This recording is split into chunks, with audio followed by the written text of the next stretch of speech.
Let's talk about oxidizing agents first. See the order is, ध्यान रखेंगे order क्या रहता है, एल्केन को बेटा ऑक्सीडाइज करके we can convert them to alcohols, alcohols को ऑक्सीडाइज करके we can take them to aldehydic और कीटोनिक स्टेज, एंड इनको फर्दर ऑक्सीडाइज करके I can get carboxylic acid stage RCOH. So that means हम लोग जो है अब इस सीक्वेंस को फॉलो करेंगे, मतलब will be adding some reagents जो किसी ना किसी चीज का क्या करेगा, ऑक्सीडेशन करेगा. मतलब I will be moving from left side to the right side. ये बात क्लियर होती है. और अगर मैं राइट से लेफ्ट जाऊं, मतलब एसिड से एल्डिहाइड कीटोन बना रही हूँ, एल्डिहाइड कीटोन से अल्कोहल बना रही हूँ, या फिर अल्कोहल से एल्केन बना रही हूँ, मतलब मैं क्या कर रही हूँ, रिडक्शन कर रही हूँ. मतलब the reverse reaction is reduction.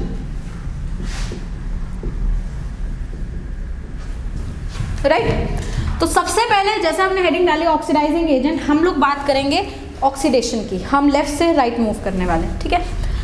तो हम लोग कुछ ऑक्सीडाइजिंग एजेंट्स की बात करते हैं. सबसे पहले ऑक्सीडाइजिंग एजेंट जो लोग हम लोग इंट्रोड्यूस करने वाले हैं वो है हमारे PCC. PCC का फुल फॉर्म क्या होता है बेटा, पिरिडीनियम क्लोरोक्रोमेट. पिरिडीनियम क्लोरोक्रोमेट बेसिकली ये एक तरीके का माइल्ड ऑक्सीडाइजिंग एजेंट होता है. माइल्ड ऑक्सीडाइजिंग एजेंट होता है. ये 1 डिग्री अल्कोहल को बेटा कन्वर्ट कर देता है, एल्डिहाइड में. 2 डिग्री अल्कोहल को कन्वर्ट कर देता है बेटा कीटोन में. 3 डिग्री अल्कोहल को ऑक्सीडाइज नहीं कर पाता तो नो रिएक्शन. और एल्डिहाइड और कीटोन को ये फर्दर ऑक्सीडाइज करके एसिड नहीं बना सकता. मतलब एल्डिहाइड कीटोन का फर्दर ऑक्सीडेशन नहीं होगा, अल्कोहल्स का ही ऑक्सीडेशन होगा. अल्कोहल 1 डिग्री को किस में बदल देगा, एल्डिहाइड में. 2 डिग्री को किस में बदल देगा, कीटोन में. और डबल बॉन्ड को, कार्बन कार्बन डबल बॉन्ड को अफेक्ट नहीं करेगा. Does not affect carbon carbon double bond.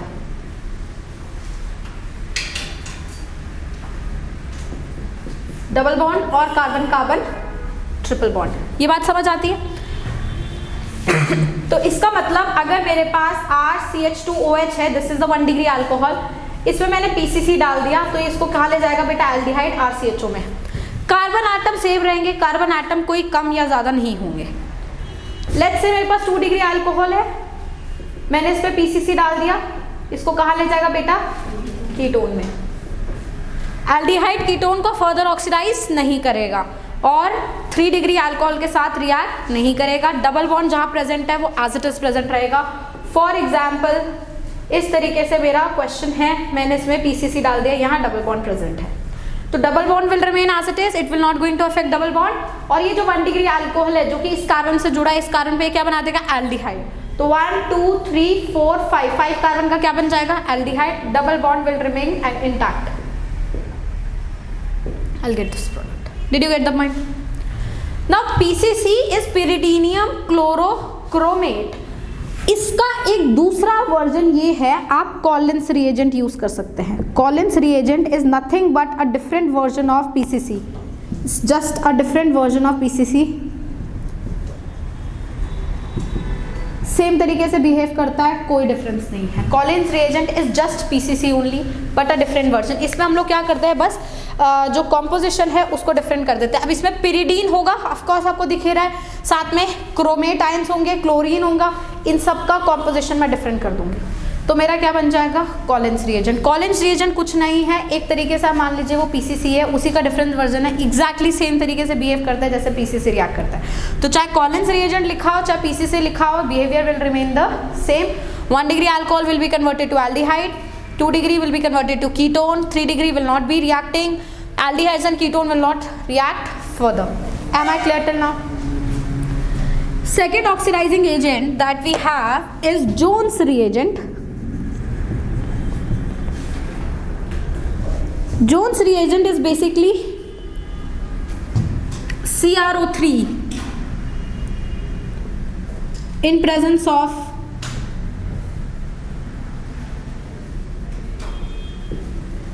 H2CrO4, ठीक, और acetone you can even also use acetone. This is Jones reagent. It also behaves in the same manner. It can convert 1 degree alcohol to aldehyde,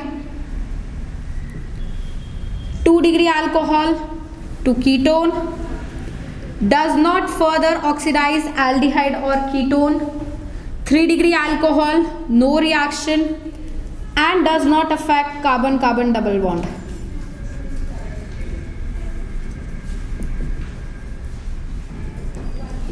Double bond or carbon-carbon triple bond, मतलब exactly in the same manner it reacts, there is no problem, only the reagent is changed, right? But यहाँ पर एक difference होता है बेटा जिसको पहचानना बहुत ज़रूरी है. तीसरा reagent जो है मेरा CrO3 in glacial acetic acid. अब इसमें confusion होती है हमारे पास कि ये CrO3 जब लिख दिया जाता है तो we get confused whether it's a Jones reagent or it is this. तो अगर ये रिएजेंट होगा तो उसमें स्पेसिफिकली एसिटिक एसिड प्रेजेंट रहेगा. अगर खाली CrO3 लिखा है या इन एसीटोन लिखा है या H2CrO4 लिखा है in acetone, that means it is Jones reagent. अगर स्पेसिफिकली CrO3 के साथ एसिटिक एसिड दिया गया है मतलब ये डिफरेंट रिएजेंट है. नाउ जब आप एसिटिक एसिड में CrO3 यूज करते हैं, ये क्या करता है, 1 डिग्री अल्कोहल को बेटा एसिड में कन्वर्ट कर देता है, मतलब एल्डिहाइड को रोकता नहीं है, एल्डिहाइड को फर्दर ऑक्सीडाइज करके किस में ले जाता है, एसिड में. 2 डिग्री अल्कोहल को बेसिकली ले जाता है कीटोन में, 3 डिग्री अल्कोहल को रिएक्ट नहीं करता है. बात क्लियर है? लेकिन इसके साथ एक प्रॉब्लम है, in certain conditions it can affect carbon carbon double bond और कार्बन कार्बन ट्रिपल बॉन्ड. तो इन केस आपके पास कुछ इस तरीके से सिस्टम आता है जैसे मेरे पास ये प्रेजेंट है. Let's say now what happens is, अगर मैं जोन्स रिएजेंट डालूंगी तो डबल बॉन्ड अफेक्ट नहीं होगा, सिंपल यहाँ क्या लग जाएगा, CHO. बट अगर मैंने जोन्स रिएजेंट ना डाल के CrO3 इन एसिटिक एसिड डाला तो पहली बात ये कार्बन किस में बदल जाएगा बेटा, एसिड में. It's a 1 degree alcohol that will convert to acid. साथ में ये डबल बॉन्ड इफेक्ट होता है. अब डबल बॉन्ड कैसे इफेक्ट होता है, मेरी बात ध्यान से सुनेंगे. आप लोग जानते हैं ओजोनोलिसिस कैसे करते हैं. ओजोनोलिसिस एक रिडक्टिव होता है और एक ऑक्सीडेटिव होता है. तो जब आप CrO3 एसिटिक एसिड डालते हैं तो एक तरीके से मान लीजिए डबल बॉन्ड का ऑक्सीडेटिव ओजोनोलिसिस हो रहा है, ठीक. मतलब आप अज्यूम करिए डबल बॉन्ड टूटा, यहाँ पर क्या बनेगा, एल्डिहाइड, यहाँ पे भी बनेगा एल्डिहाइड, बट ऑक्सीडेटिव ओजोनोलिसिस में एल्डिहाइड किस में बदल जाता है, एसिड में. तो टेक्निकली ध्यान से देखिए, ये CH3 है, ये CH है, ये CH है, ये CH2 है, यहाँ पे CH2 है ना. तो यहाँ पे भी ऑक्सीडेटिव ओजोनोलिसिस होगा तो यहाँ एसिड मिलेगा, मतलब एक मुझे मिलेगा CH3COOH इस पोर्शन से, यहाँ पर COH लग गया, फिर ये CH2 से जुड़ा हुआ है और यहाँ पर भी क्या मिल गया बेटा मुझे, तो जब आप CrO3 इन ग्लेशियल एसिटिक एसिड डालते हैं double bond and triple bond is affected. मतलब नॉट नेसेसरली ट्रिपल बॉन्ड तो बहुत ही डिफिकल्ट होता है, बट डबल बॉन्ड अफेक्ट कर जाता है. डबल बॉन्ड हमेशा अफेक्ट होता है. It's like oxidative ozonolysis. Double bond को तोड़ दीजिए, डबल बॉन्ड के यहाँ पे जो एल्डिहाइड्स बन रहे हैं that would be converted to acid. In case ketone बन रहा है that will remain as it is. Oxidative ozonolysis हो जाएगा और जहाँ पे भी 1 डिग्री अल्कोहल दिख रहा है वो भी किस में चला जाएगा, एसिड में. और अगर 2 डिग्री अल्कोहल दिख रहा है तो वो किस में कन्वर्ट हो जाएगा, कीटोन में. 3 डिग्री अल्कोहल अफेक्ट नहीं होगा, डबल बॉन्ड अफेक्ट होगा. ट्रिपल बॉन्ड बहुत डिफिकल्ट होता है अफेक्ट होना, तो ट्रिपल बॉन्ड अफेक्ट नहीं होता, सिर्फ डबल बॉन्ड अफेक्ट होता है. Is that clear? This is when you have CrO3 in glacial acetic acid, CrO3 in acetone या फिर H2CrO4 in acetone दे रखा है. That means Jones reagent will not going to convert aldehyde further, will stop the reaction at aldehyde stage and will not going to have double bond and triple bond. Am I clear till now? Any doubt? एक और reaction हम लोग, एक और reagent एक तरीके से हम लोग स्टडी कर रहे हैं and that is copper at 573 Kelvin or at higher temperature, somewhat like this, और 300 डिग्री सेल्सियस के आसपास जब मैं कॉपर को यूज़ करती हूँ तो बेसिकली व्हाट हैपेंस इज बेटा, if I have a 1 degree alcohol like this and I heat it in presence of copper at 573 Kelvin, what I get is an aldehyde. And this particular process is known as, ध्यान से सुनना, इस particular process को बोला जाता है dehydrogenation of alcohols. बेटे एक बात बताओ, डिहाइड्रोजनेशन का क्या मतलब है? डिहाइड्रेशन का क्या मतलब होता है? Removal of water. डिहाइड्रोजनेशन का क्या मतलब है? हाइड्रोजनेशन करते हैं तो हाइड्रोजन को ऐड करते हैं, अब डी कर दिया मतलब हाइड्रोजन को रिमूव कर दो, तो आपको एक्चुअली में हाइड्रोजन को रिमूव करना होता है, तो एक एच यहाँ से और एक एच यहाँ से निकलता है और आपको एल्डिहाइड मिलता है, तो this is known as dehydrogenation of alcohol. तो अगर कहीं लिखा रहे ना dehydrogenation of alcohol gives you what? Dehydrogenation of alcohols will give you aldehyde if it's a 1 degree alcohol, and will give you ketone if it's a 2 degree alcohol. Dehydrogenation is removal of hydrogen, and removal of hydrogen is nothing but oxidation. Did you get the point? So dehydrogenation of alcohol in presence of copper 573 will give you aldehyde. If you have a 2 degree alcohol and again you had copper 573 Kelvin will give you a ketone. Of course you can see H and H2 will leave from here. अब मेरी बात ध्यान से सुनना बेटा, in case you have a 3 degree alcohol, what will happen?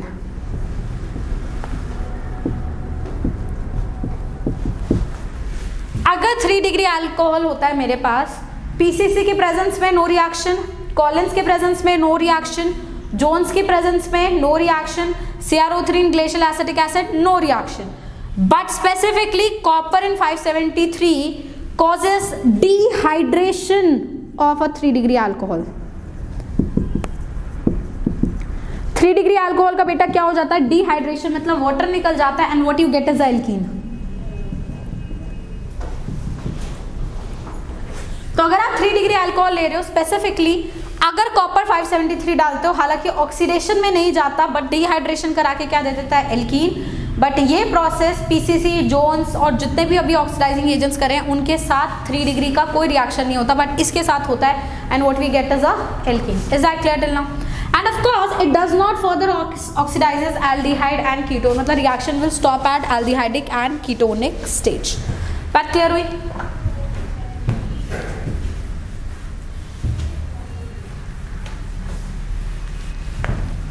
Fifth, तो जैसे मैं डिस्कस कर रही हूँ अभी तक मैंने जितने चीज़ डिस्कस करी they are all mild oxidising agents. हम लोग अब डिस्कस करने वाले हैं स्ट्रॉन्ग ऑक्सीडाइजिंग एजेंट को।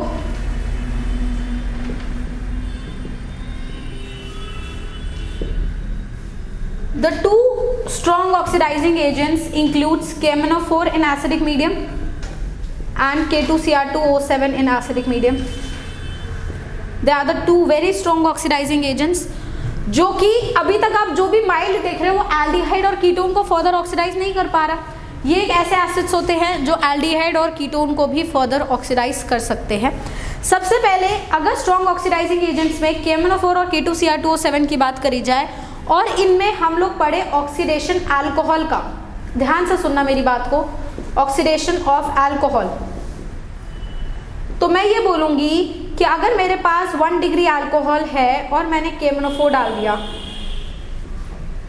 H+ की प्रेजेंस में KMnO4, तो मुझे सीधा क्या मिलेगा बेटा? Acid. The reaction will not stop at aldehydic stage, I will not gate aldehyde, I will directly get a acid. अगर मेरे पास 2 डिग्री अल्कोहल है और मैंने KMnO4 या K2Cr2O7 डाल दिया, the reaction will stop eight ketonic stage, reaction will not be taken up further. This gives me an indication कि aldehyde तो आराम से ऑक्सीडाइज हो जाते हैं बट कीटोन आराम से ऑक्सीडाइज नहीं होते हैं, इसलिए मेरा रिएक्शन कहाँ पे रुक रहा है? कीटोनिक स्टेज तक। ये KMnO4 के साथ भी हो सकता है या फिर K2Cr2O7 के साथ भी पॉसिबल है। ये यहाँ तक बात क्लियर होती है? तो इसका मतलब अगर मेरे पास कोई 1 डिग्री अल्कोहल है और मैंने KMnO4 या K2Cr2O7 डाल दिया इस केस में, तो 1 2 3 3 कार्बन का क्या मिल जाएगा बेटा मुझे? एसिड। और अगर मेरे पास 2 डिग्री अल्कोहल है, मैंने KMnO4 डाल दिया, the reaction will stop at the ketonic stage. That is technically giving me an indication कि अगर मेरे पास एल्डिहाइड होता है RCHO और मैं KMnO4 डाल रही हूँ या K2Cr2O7 डाल रही हूँ, तो वो एल्डिहाइड को बेटा क्या कर रहा है? ऑक्सीडाइज करके क्या बना रहा है? एसिड। यही तो मतलब है। और कीटोन को वो फर्दर ऑक्सीडाइज नहीं कर पा रहा है, इसलिए एल्डिहाइड की जगह मुझे एसिड मिल रहा है और 2 डिग्री अल्कोहल की जगह मुझे क्या मिल रहा है? कीटोन मिल रहा है। यहाँ तक बात क्लियर हो? कोई दिक्कत नहीं। तो यहाँ मैं लिख सकती हूँ aldehydes are easily oxidizable in presence of KMnO4 and K2Cr2O7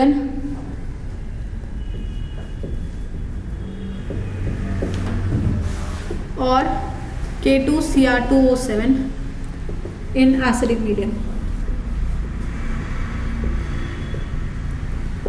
But it is always difficult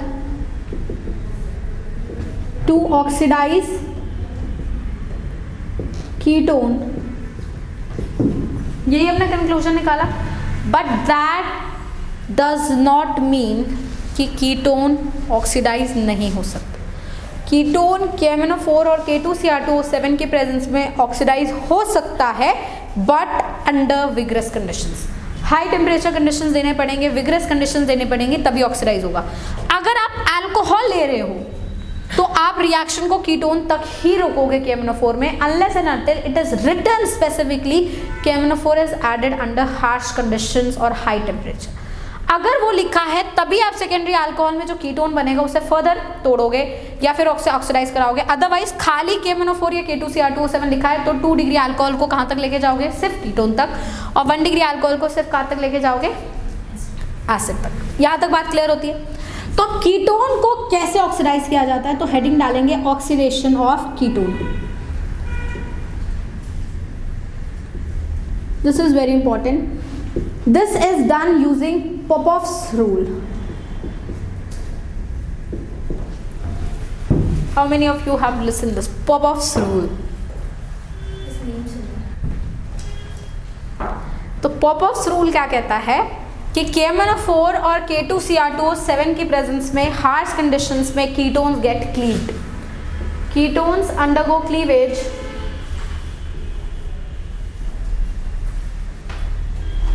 under harsh or strong conditions with KMnO4 and K2Cr2O7.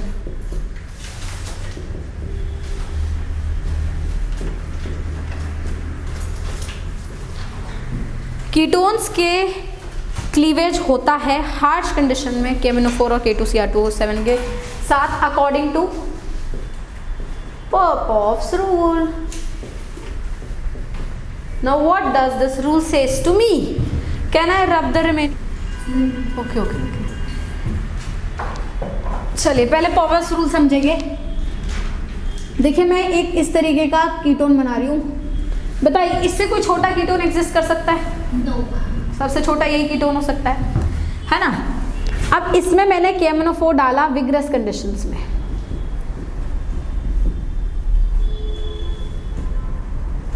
तो Popoff's रूल क्या कहता है, बताती हूँ क्या कहता है. वो ये कहता है जब आप इसका क्लीवेज करोगे तो अगर सपोज मैंने यहाँ से क्लीव किया इस साइड से, तो यहाँ एक कार्बन रह गया, यहाँ 2 कार्बन रह गए. इधर से क्लीव करा तो इधर 2 कार्बन रह गए, इधर 1 कार्बन रह गया, ये हो गया. तो Popoff's रूल कहता है कि आपको डिसाइड करना है कि ये C डबल बॉन्ड कहाँ जाए, इधर जाए या इधर जाए. ये डिसाइड किया जाता है on the basis of number of carbon you have here. C double bond वो हमेशा लेसर नंबर ऑफ कार्बन की साइड जाता है. तो अभी तो दोनों साइड 1 1 कार्बन है, सिमेट्रिकल है, तो C डबल बॉन्ड कहीं पे भी चला जाएगा. मतलब यहाँ से भी क्लीव कर सकते हैं, यहाँ से भी क्लीव कर सकते हैं, एक ही बात. तो लेट्स से मैंने यहाँ से क्लीव करा. अब क्लीव करने के बाद क्या करना है, यहाँ कितना कार्बन बचा, एक कार्बन का एसिड बना दो. एक कार्बन का एसिड क्या होता है, फॉर्मिक एसिड. यहाँ कितने कार्बन बचे, 2 कार्बन का एसिड क्या होता है, acetic acid. So I will get the mixture of formic acid and acetic acid. Did you get the point? Now in case I have unsymmetrical ketone, मतलब let's say मेरे पास यहाँ पर 1 carbon है और यहाँ पे 2 कार्बन है, और मैं KMnO4 के साथ अंडर विग्रस कंडीशंस इसका क्या कर रही हूँ, ऑक्सीडेशन. तो Popoff's रूल के हिसाब से C डबल बॉन्ड कहाँ जाएगा, जहाँ लेसर नंबर ऑफ कार्बन होंगे. तो यहाँ 2 कार्बन है, यहाँ 1 कार्बन है, तो ये किसकी तरफ जाएगा, 1 कार्बन की तरफ, मतलब यहाँ से तोड़ा जाएगा. यहाँ पे भी 2 कार्बन, यहाँ पे भी 2 कार्बन, मतलब you will get mix 2 carbon का acid, 2 moles of acetic acid. Did you get that point? That means Popoff's rule, C double bond O will go that side where there is less number of carbon chain, and जितने भी carbon आपके पास आए उतने carbon के आप क्या बना देंगे, एसिड बना देंगे। तो इन केस आपके पास लेट्स से इस तरीके से कुछ हुआ बेटा,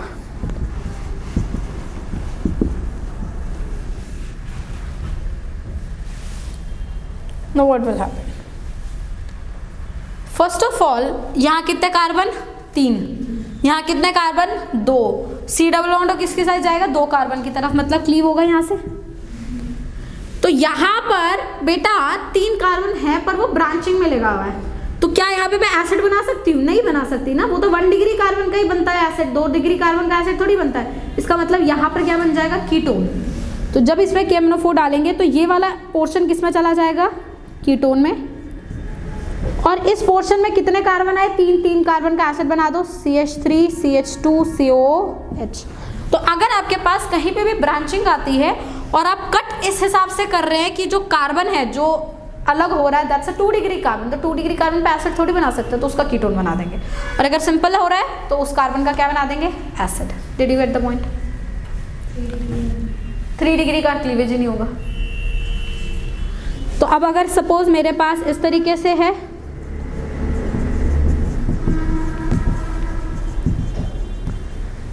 तो बताइए क्या बनेगा, इसको ऐसा कर देते हैं, CH3 कर देते हैं इधर,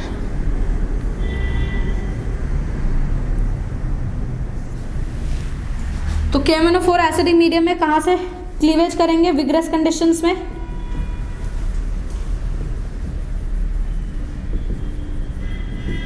कहाँ से तोड़ेंगे, इस साइड से या इस साइड से, इस साइड से। यहाँ 2 कार्बन का एसिड 3 कार्बन का एसिड, मतलब propanoic acid plus acidic acid. Did you get the point? Any doubt? Sure? Which one? Where? This? नहीं, 1 मोल, इसमें 1 मोल्स की बात होती नहीं है, कंडीशंस की बात होती है। आप हार्श कंडीशंस में एक ही कीटोन को ऑक्सीडाइज कर पाते हो। इन केस अगर आपको इसको ऑक्सीडाइज करना है तो आपको इसमें वापस से डालना पड़ेगा, इसके 2 mole will not do anything. you got this product A and then isolated and then oxidize it again। चलिए, तो अब जहाँ तक KMnO4 की बात हो रही है बेटा, तो आपको KMnO4 के बारे में क्या इन्फॉर्मेशन आई कि अगर एल्डिहाइड में डालोगे एसिड बनेगा, कीटोन में डालोगे जनरल ऑक्सीडेशन नहीं होगा, विग्रस कंडीशन में ऑक्सीडेशन हो जाएगा, और अगर उसमें डालते हैं 1 डिग्री अल्कोहल में डायरेक्टली एसिड बनता है, 2 डिग्री अल्कोहल में डालते हैं तो कीटोन बनता है। यही इन्फॉर्मेशन है। What if I add KMnO4 on alkene? So let's say you have a alkene and you add KMnO4 to it. Now the 2 types of reaction can take place, whether KMnO4 is diluted or KMnO4 is concentrated. If on a alkene you add a cold diluted KMnO4, this is known as Bayer's reagent, and we know it oxidizes double bond O by forming diols, and what I get is a CH3 CHOH CH2OH, right? And in that case we also know कि हमें जो diol मिलता है बेटा वो कौन सा होता है, cis diols. Both the OH are added from the same side. What if on a alkene I add hot concentrated KMnO4? Since I have mentioned कि KMnO4 एक strong oxidizing agent है, और जब आप hot concentrated KMnO4 डाल रहे हैं तो टेक्निकली आप विग्रस कंडीशन में एल्कीन का ऑक्सीडेशन कर रहे हैं, तो रिएक्शन यहाँ तक तो नहीं रुकने वाला, ऑफ कोर्स आगे जाएगा। और आगे किस तरीके से जाता है ये देखेंगे। आप हॉट कॉन्सेंट्रेटेड KMnO4 को ऑक्सीडेटिव ओजोनोलिसिस का रिएजेंट भी मान सकते हैं, क्योंकि ये जो प्रोडक्ट देता है वो वही होता है जो ऑक्सीडेटिव ओजोनोलिसिस से मिलता है। तो अगेन अगर मैं इसको क्लीव करूंगी तो यहाँ डबल बॉन्ड O लगेगा, this is aldehyde, this is aldehyde, aldehyde in oxidation goes to acid, मतलब हॉट कॉन्सेंट्रेटेड KMnO4 से भी मुझे एसिड्स ही मिलते हैं, which is the product of oxidative ozonolysis. Is that clear till now?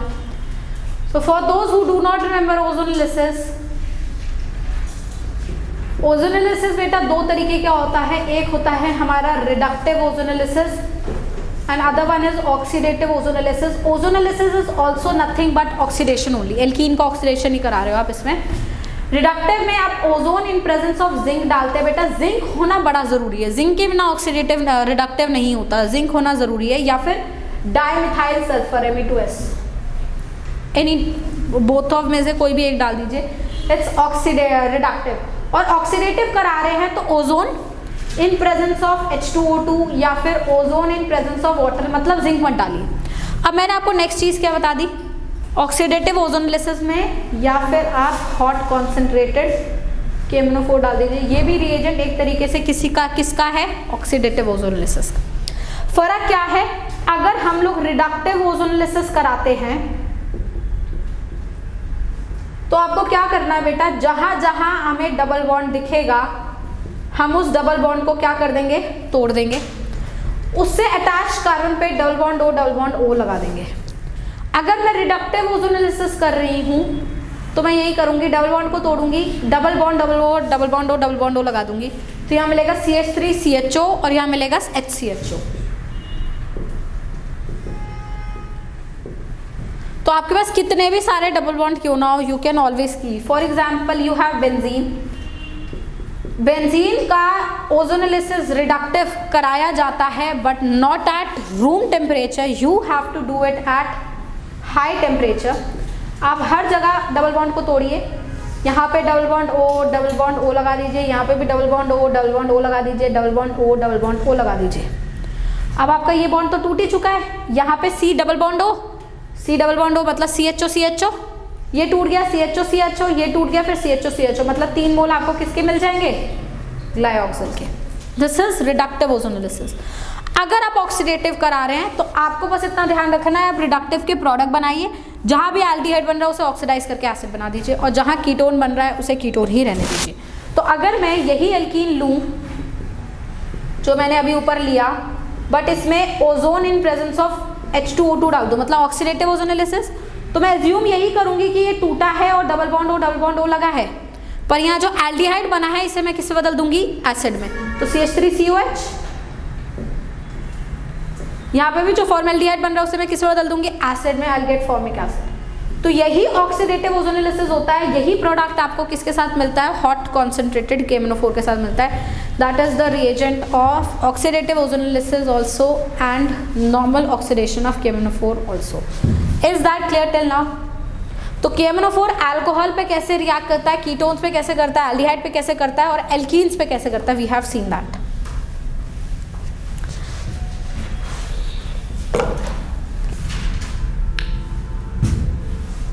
ये भी हमने करा है, oxidation of alkyl benzene, we have done this, if you can recall. ये भी हमने किसकी प्रेजेंस में किया बेटा, KMnO4 के प्रेजेंस में, कि नो मैटर बेंजीन के ऊपर कितना बड़ा ग्रुप लगा है, इस पे अगर एटलीस्ट एक बेंजाइलिक H है तो इसमें जब आप KMnO4 डालते हैं आपको डायरेक्टली क्या मिलता है, बेंजोइक एसिड, यही मिलता है हमें।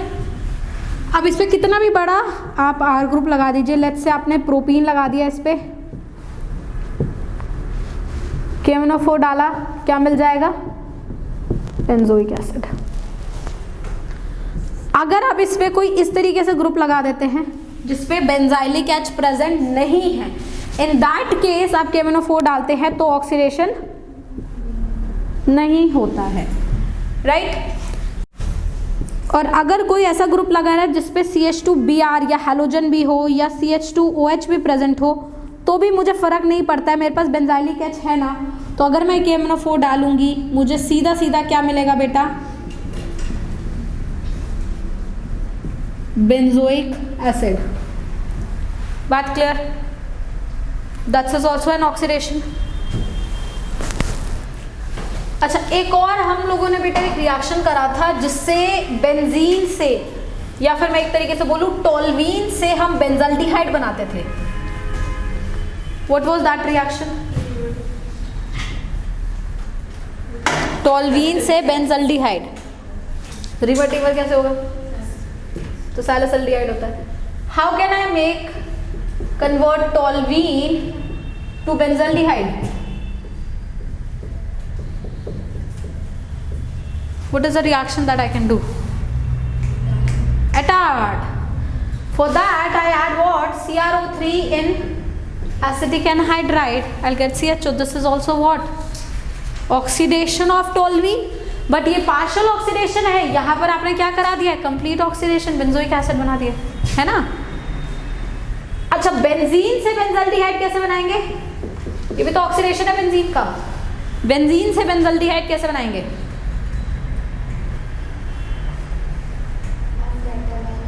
यस, गैटरमैन कोच और गैटरमैन एल्डिहाइड सिंथेसिस. तो कार्बन मोनोऑक्साइड HCl AlCl3 डालूंगी, I will get benzaldehyde, that is Gattermann coach. Gattermann aldehyde में क्या करते हैं? HCl AlCl3 hydrolysis and you will get this. So that is Gattermann coach, Gattermann aldehyde synthesis. We can oxidize benzene to benzaldehydes. Is that clear? Some name reaction needs to be remembered. They are extremely important. ठीक है. Next oxidation again very important, and that is oxidation using periodic acid. Oxidation using periodic acid, which is HiO4, periodic acid, or lead tetraacetate, PbOAc4, lead tetraacetate, या फिर periodic acid HiO4. दोनों reagent same काम करते हैं बेटा. Please इस चीज का ध्यान रखना कि periodic acid, lead tetraacetate दोनों एक ही काम करते हैं. इन दोनों के साथ ऑक्सीडेशन बेटा मैं सबसे पहले किसका करा रही हूँ? देखिए, ध्यान से सुनेंगे मेरी बात. कभी भी बगल बगल कार्बन पे अगर OH दिख गया, मतलब विसिनल डायोल्स, या फिर बगल कार्बन पे एक पर C डबल बॉन्ड O दिख रहा है, एक पे OH दिख रहा है, या फिर दो C डबल बॉन्ड O बगल बगल में दिख रहे हैं, इन सब को ऑक्सीडेशन कराया जाता है किसकी प्रेजेंस में? periodic acid की प्रेजेंस में, या फिर lead tetraacetate की प्रेजेंस में we get the oxidized product. तो सबसे पहले आपको चूज करना है कि अगर मैंने HiO4 डाला है तो आपके पास क्या सिस्टम होना चाहिए. या तो 1,2 डायोल होना चाहिए, या फिर एक जगह कार्बोनाइल बगल वाले पे OH, या फिर दोनों जगह क्या होना चाहिए? कार्बोनाइल ग्रुप प्रेजेंट रहना चाहिए, ईदर एल्डिहाइड और कीटोन व्हाटएवर.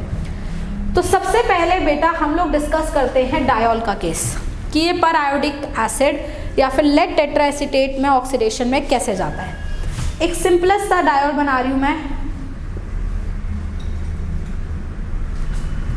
CH2OH CH2OH.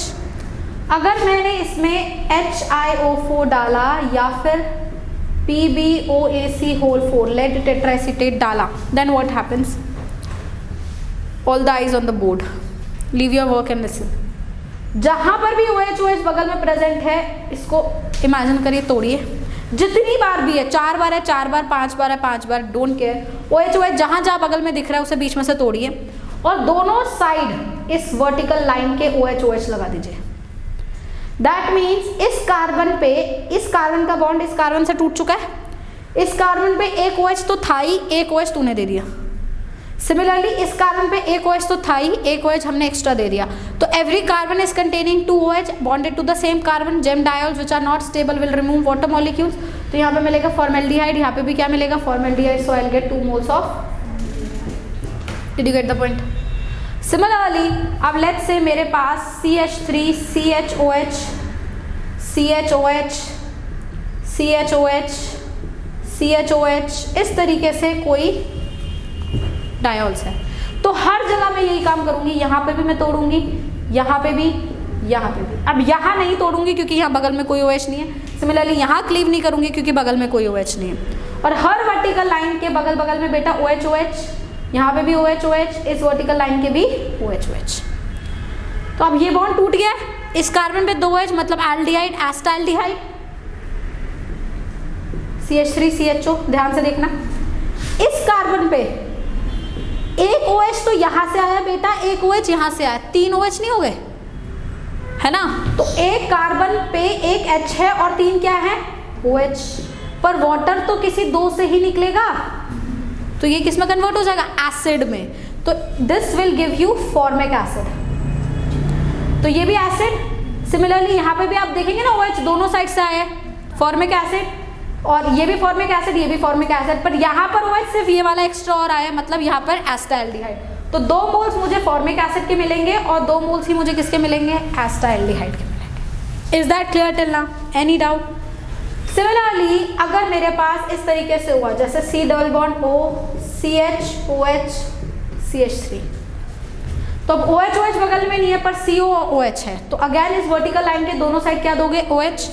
इस कार्बन पे तो सीधा OH लग गया, एसिड बन गया CH3COH, प्लस यहाँ पर OH लग गया, मतलब ये एल्डिहाइड बन जाएगा क्योंकि वाटर निकाल देंगे तो एसिटाल्डिहाइड। ठीक। और अगर मेरे पास 2 कार्बोनाइल बगल बगल में हो तो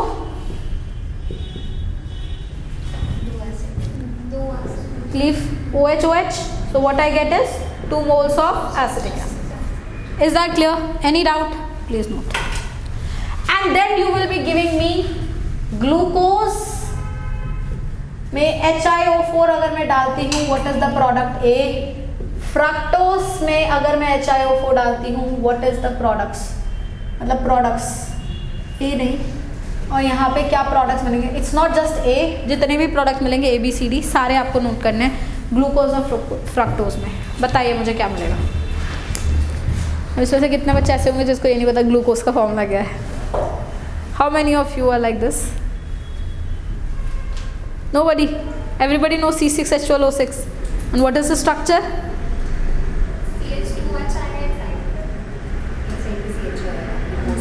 और बाकी सारे CHOH। तो ग्लूकोज का स्ट्रक्चर क्या होता है? CHOH whole 4 CH2OH। और फ्रक्टोज का स्ट्रक्चर क्या होता है? CH2OH C double bond O CHOH whole thrice CH2OH। Right? Give me the cleavage product using periodic acid or both of them.